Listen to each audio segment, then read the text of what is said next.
Hey guys, welcome to Sunday on Starting Out Solitary. My name's Matt. I'm usually your Monday host, but I have some catching up to do, so I figured I'd put everything in one video. So I have two topics that I have to talk about since I missed the past two, and I'm gonna just be doing them in one video because my computer just broke and I lost the footage I filmed for one, and then the other one I didn't even get to film.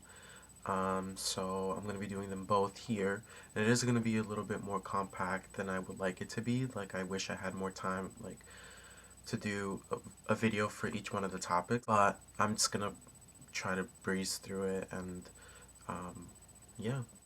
So the first topic is music. Now, I don't really listen to what's traditionally considered pagan music. Like, there's a name for it. It's like what is it called? It's not pagan rock. It's I think it's like Celtic rock or something. It's definitely not my cup of tea. I appreciate it for what it is. I like music. Like, I just like that music exists. I'm definitely like a huge music junkie. So I really like that that type of music exists, but it's definitely not the type of music that I reach for, and I never really have. It's a little bit unorthodox, but I really consider house music and electronic music to be extremely spiritual. Um, I saw somewhere, I heard somewhere in a documentary or a movie or some type of something that when you're in a live set, and this also goes for like concerts and stuff, that when you're like in a live set, when you're facing the DJ and you're dancing and you're having a good time, the DJ is kind of like he's the disc jockey, but he's also controlling, and he's also sending out. He's choosing the beats that are gonna pulsate through your body. He's choosing the movements that people are going to, um, be adhering to. He's the one that's really picking out the mood, and so is the band and stuff. And I really like that idea. I really like the idea of. Boy, I'm sorry. The quality of this camera is really, really, really bad, but it is what it is. So what was I saying? Oh, right. So it's kind of like he's the master of ceremony, which is an MC, right? He's like the, I guess, shaman. He's the, or she, or whoever, is like the, there's a word I'm looking for. Kind of like, it's not the priest, it's like the leader, and everybody else just adheres to that.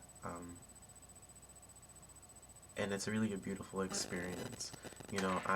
Like, luckily enough, I live, in the tri-state area. I go to New York a lot, and I go to clubs.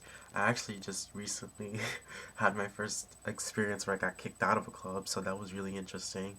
And the reason why I love it so much is I think it's abstract enough where you can sort of come in and really vibe with it in like a different, like this music is not telling you what to do. It's like you're matching it in some way somehow. You're like understanding the music, so you bond with it. I don't know if it's coming across here, but I hope you guys understand. When it comes to music in my practice, when it comes to music in like ritual work or spell work or anything like that, it's not it's a no-go for me, just because I really like silence. I really need to sit with my brain, and I'm already extremely scatterbrained as it is. And so if there's music, especially if there's lyrics, it's going to throw me off. I have really bad focus. So, no, music is definitely not very welcome in my when I'm trying to get down to the nitty gritty of doing spell work or ritual work. It cannot be present. I've also compiled a playlist just for fun for myself, but I figured I'd share with you guys anyway, with some music that I really, really love.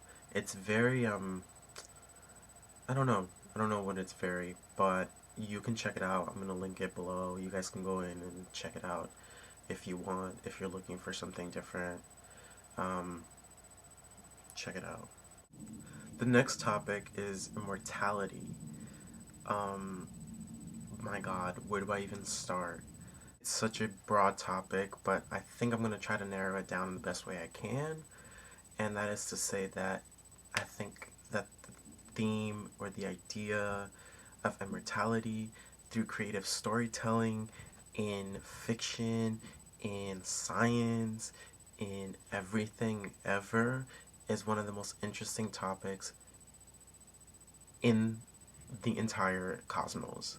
Like, there's no getting around what the fuck it even is. There's this quote by Huxley, and I have it right here, and I'm actually gonna read it, that perfectly summarizes, I think, my feelings, like my personal feelings about immortality at this point in time.